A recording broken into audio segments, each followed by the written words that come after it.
नमस्कार दोस्तों, success study Baloda YouTube channel में आपका स्वागत है। ब्रिज कोर्स के अंतर्गत कक्षा 7 विषय गणित की वर्कशीट क्रमांक 55। आज की वीडियो में हम वर्कशीट क्रमांक 55 से 57 तक हल करना सीखेंगे। तो चलिए शुरू करते हैं हम आज का वीडियो। वर्कशीट क्रमांक 55, आयताकार वस्तु का क्षेत्रफल।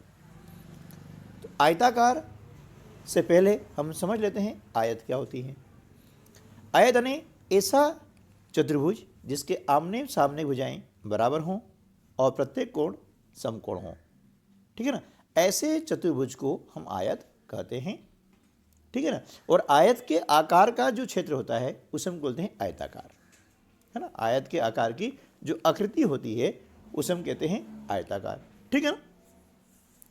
यहाँ पर आपको उदाहरण दिया गया है कि निम्न में से किस आकृति का क्षेत्रफल अधिक होगा, है ना। आप देख रहे हैं एक आकृति ए और आकृति बी।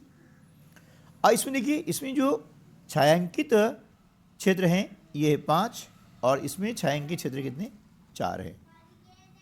ठीक है ना। अब आकृति बी का जो क्षेत्रफल है वह कितना है, 4 वर्ग इकाई है और आकृति ए का कितना है, 5 वर्ग इकाई है। ठीक है ना। तो जिसका क्षेत्रफल अधिक है वो आकृति कौन सी हो गई है, आकृति ए। ठीक है ना। तो यहां पर आकृति ए का क्षेत्रफल आकृति बी से अधिक होगा। ठीक है। आइए अब हम कर लेते हैं अभ्यास 1। निम्न आकृति का क्षेत्रफल ज्ञात कीजिए। संकेत आपको दिया है 2 आधे वर्ग बराबर 1 पूरा वर्ग। तो इस आकृति का क्षेत्रफल हम निकालते हैं। तो देखते हैं पूर्ण वर्ग कितने हैं, 1 2 3 4। ये 4 हमारा हो गए हैं पूर्ण वर्ग। और आधे कितने हैं, आधा है कितना, 1 2 3 और ये 4 आधे हो गए। तो 4 का आधा कितना होता है, 2, है ना। 4 का आधा कितना हो गया, 2 हुआ। अब यहाँ पर ये 4 और 4 ये कितना हो गया, 8, यानी 8 के आधे कितने हो जाएंगे, 4। तो 4 और 4 कितना हो जाएगा, 8, है ना। तो यहाँ पर हमारा क्षेत्रफल हो जाएगा 8 वर्ग इकाई। ठीक है ना। देखिए यहाँ भी 2 हैं, ये भी 2 हैं, ये भी 2 और ये भी 2, 8 हो गए। 8 का आधा 4। क्लियर। चलिए प्रश्न क्रमांक 2 यानी अभ्यास क्रमांक 2। निम्न आकृति को आयतों में तोड़िए और उसका क्षेत्रफल ज्ञात कीजिए। यहाँ पर आपको दी गई है पूरी आकृति। इसको जो आयत में तोड़ते हैं तो इस प्रकार से ये 3 आयत बन जाती है, 1 2 और ये 3, है ना। आकृति नंबर 1 में देख रहे हैं लंबाई कितनी है, ये 5 सेंटीमीटर है ना। और चौड़ाई कितनी है, देखिए यहाँ से यहाँ तक ये आप देख रहे हैं कि लंबाई कितनी 2 और यहाँ से यहाँ तक कितनी है 2 और ये 3। ठीक है ना। यानी यहाँ से यहाँ तक 3 है और यहाँ से 2 है। तो 3 में से 2 माइनस करते हैं तो ये जो है चौड़ाई ये कितनी हो जाएगी, 1 हो जाती है। यानी लंबाई कितनी हो गई, 5, है ना। लंबाई कितनी हो गई 5 और चौड़ाई कितनी हो जाएगी 1, है ना। चौड़ाई कितनी हो जाएगी 1। समझा है ना कि यहाँ से यहाँ तक 3 और यहाँ से यहाँ तक 2। तो 3 में से हम 2 माइनस करेंगे, बचेगा 1। तो अब लंबाई गुणित चौड़ाई बराबर होता है क्षेत्रफल। लंबाई 5 है, चौड़ाई 1 है, गुणा किया 5 से कम 5 वर्ग सेंटीमीटर। ये इसका हो गया क्षेत्रफल। ठीक है ना। अब इसी प्रकार से आकृति क्रमांक 2 लेते हैं। अब देखिए आकृति में लंबाई कितनी आ रही है आपकी, 2 में 3 तो यहाँ से यहाँ तक है। अब यहाँ से यहाँ तक कितनी हो गई, 2। ठीक है ना। ये लंबाई और ये चौड़ाई 1। तो 2 गुणा 1, 2 एकम 2 यानी 2 वर्ग सेंटीमीटर। इसी प्रकार से आकृति नंबर 3 देखिए, अब इसकी लंबाई कितनी, 2, चौड़ाई कितनी है 1। तो 2 गुणा 1 बराबर 2 वर्ग सेंटीमीटर। अब इन तीनों क्षेत्रफलों को हम जोड़ लेते हैं तो हो जाता है कुल क्षेत्रफल 9 वर्ग सेंटीमीटर। ठीक है। चलिए नेक्स्ट चलते हैं। वर्कशीट नंबर 56 है ना। देखिए, किसी सप्ताह के विभिन्न दिनों में बिजली के बल्बों की बिक्री निम्नानुसार है, इसे एक चित्रालेख द्वारा निरूपित कीजिए। आप देख रहे हैं कि अलग अलग दिन में बेचे गए बल्बों की संख्या अलग अलग है ना। सोमवार को कितने हैं? 12, मंगलवार 16, बुधवार 8, गुरुवार 10, शुक्रवार 14, शनिवार 8 और रविवार 18। अब इन्हें दिखाया गया है इसमें चित्र आलेख के द्वारा।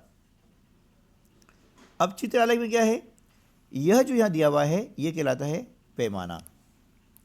एक जो बल्ब का चित्र है उसके बराबर है 2 बल्ब, ठीक है ना। तो हमने क्या किया, सोमवार को जितने आपके बल्ब की बिक्री हुई कितनी हुई है? 12 हुई है। इसलिए यहाँ कितने हो गए? 6, है ना। देखिए 1 2 3 4 5 6 क्यों हो गए? क्योंकि एक जो बल्ब बराबर 2 बल्ब होते हैं, यानी बल्ब का एक जो चित्र दिया हुआ है इस चित्र का मान कितना है? 2 के बराबर है। तो हमने यहाँ 6 बना दिए। इसी प्रकार से मंगलवार को है ना, मंगलवार को 16 बल्बों की बिक्री हुई, तो यहाँ चित्र कितने हो जाएंगे? 8 हो गए। देखिए 1 2 3 4 5 6 7 और 8। तो समझ में आया ना कि ऐसे क्यों किया गया है? जितनी संख्या है उससे आधे हमने यहाँ पर बल्ब बनाए हैं, क्योंकि हमारा पैमाना हमने माना है कि बल्ब का एक चित्र बराबर होता है 2 बल्ब, ठीक है ना। ये कहलाता है पैमाना, इंग्लिश में इसको कहते हैं स्केल। तो ये यहाँ पर पूरा बना हुआ है ना, इसको आप देख सकते हैं। ये कहलाता है चित्रालेख। अब हम कर लेते हैं वर्कशीट क्रमांक 57। ठीक दोस्तों, तो यह जो वर्कशीट है ये क्या आकलन की है। इसमें विभिन्न प्रकार के हमने आलेख, आंकड़े और क्षेत्रफल के बारे में पढ़ा था, वह सभी का आकलन है। तो प्रश्न क्रमांक 1 हमारा जो है वह है निम्न आकृति को आयतों में तोड़कर उसका क्षेत्रफल ज्ञात कीजिए। जिसे हम देखा कि इसको आयत में तोड़ते हैं तो यहाँ से हमने एक लाइन खींच दी है। अब हम देख रहे हैं कि यहाँ पर 2 आकृति बनी हुई है। कितनी आकृति बनी हुई है? 2। एक तो हो गई आपकी ये और दूसरी हो गई ये।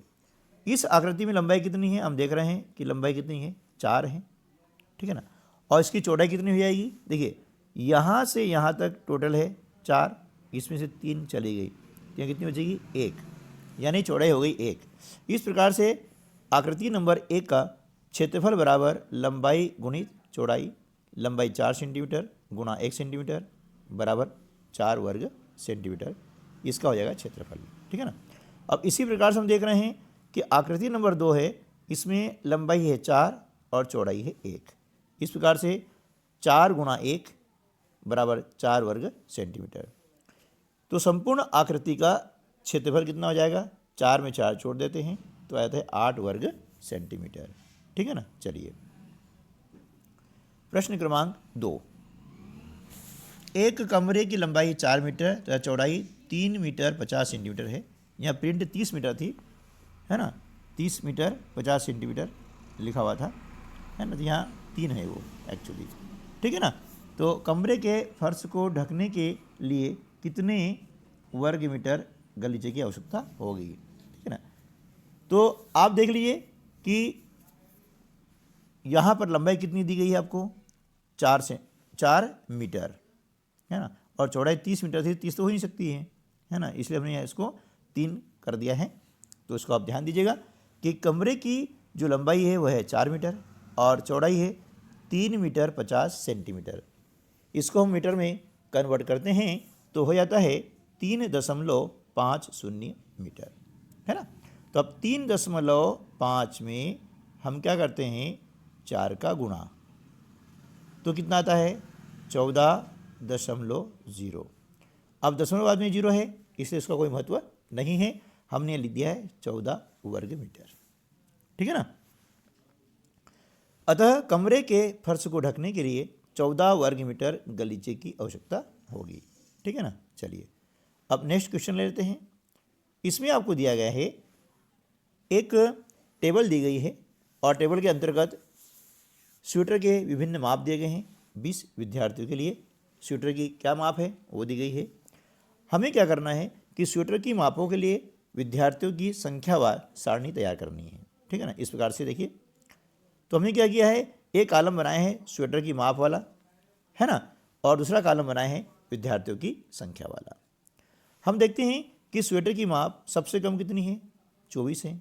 हमने यहाँ लिखा 24 और देखा कि इन आंकड़ों में 24 कितनी बार आया है, तो 1 है ना, ये 1 2 3 और ये 4 बार आया है। ठीक ना, 24 4 बार आया है, यानी 4 लड़कों की स्वेटर की नाप 24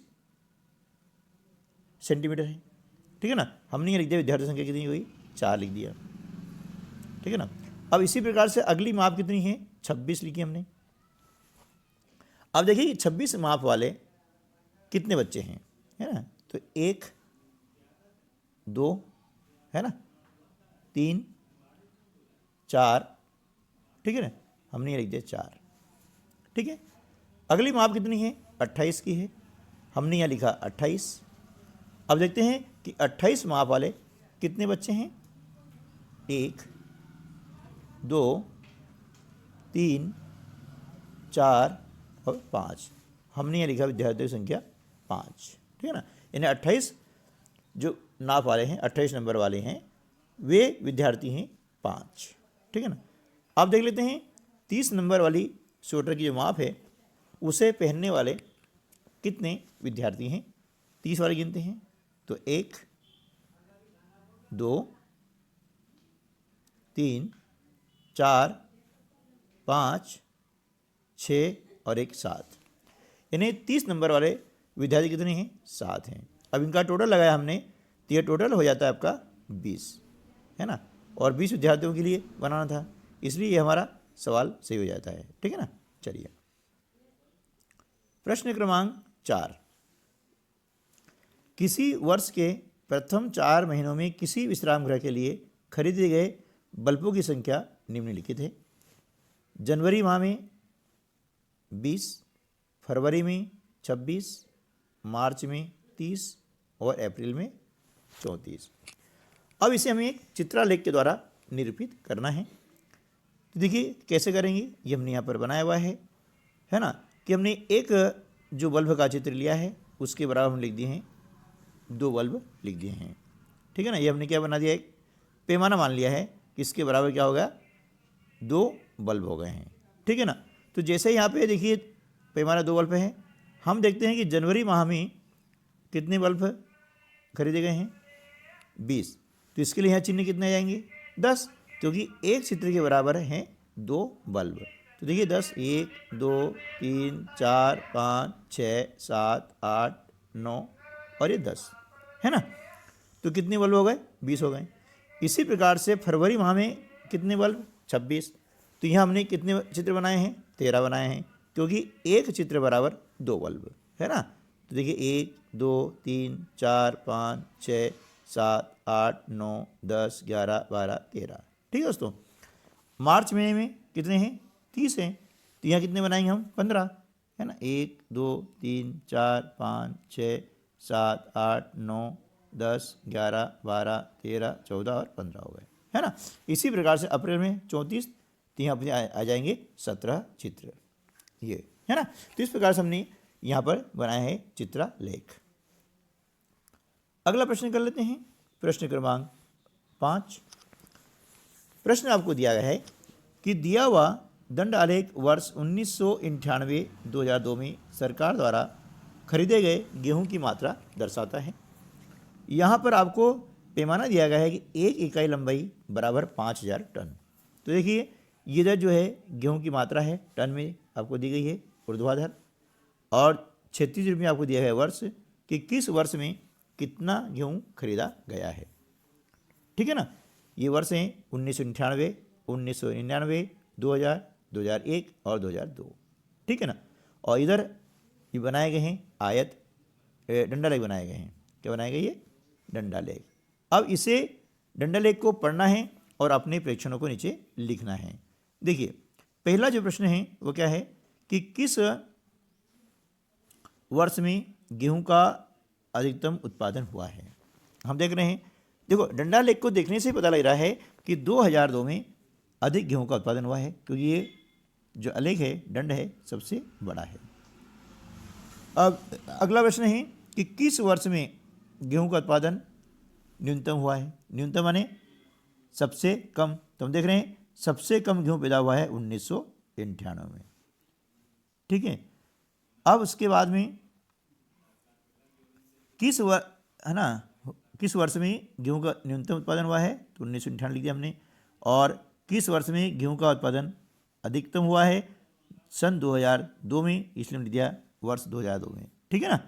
अब तीसरा प्रश्न है कि वर्ष 1999 में गेहूं का उत्पादन कितना हुआ। तो देखिए ये 1999 देख रहे हैं हम, है ना, ये यहाँ देख रहे हैं, तो सामने है 25,000 टन, और हम देख रहे हैं एक इकाई बराबर 5,000 टन है ना। एक इकाई बराबर कितना हो गया, 5,000 टन। तो यहाँ पर हम देख रहे हैं तो 25,000 टन जो है गेहूं का उत्पादन हुआ है।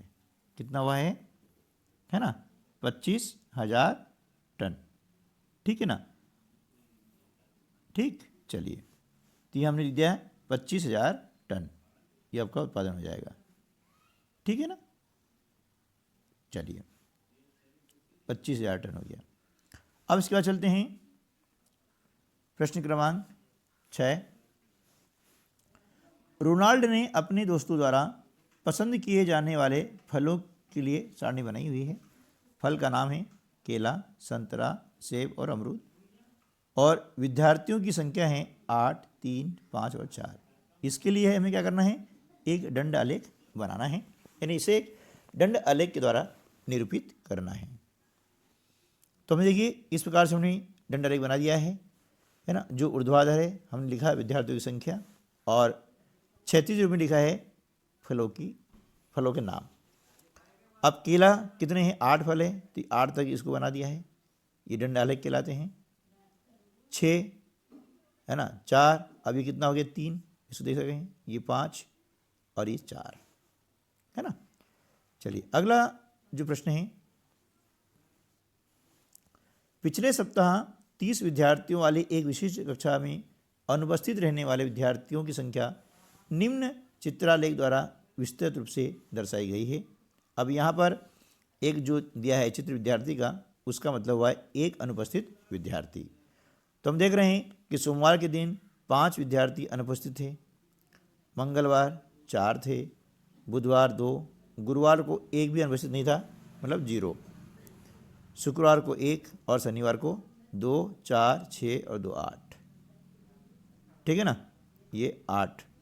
अब इनको देख करके नीचे जो है प्रश्न के उत्तर हमको यहाँ पर देने हैं कि किस दिन सबसे अधिक विद्यार्थी अनुपस्थित थे, है ना, किस दिन सबसे अधिक विद्यार्थी अनुपस्थित थे।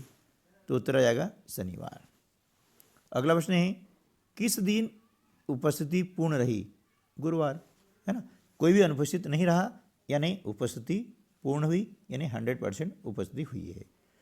तीसरा है इस सप्ताह में कुल अनुपस्थिति कितनी रही, तो हो जाएगा 20, इनको गिन लेंगे, है ना।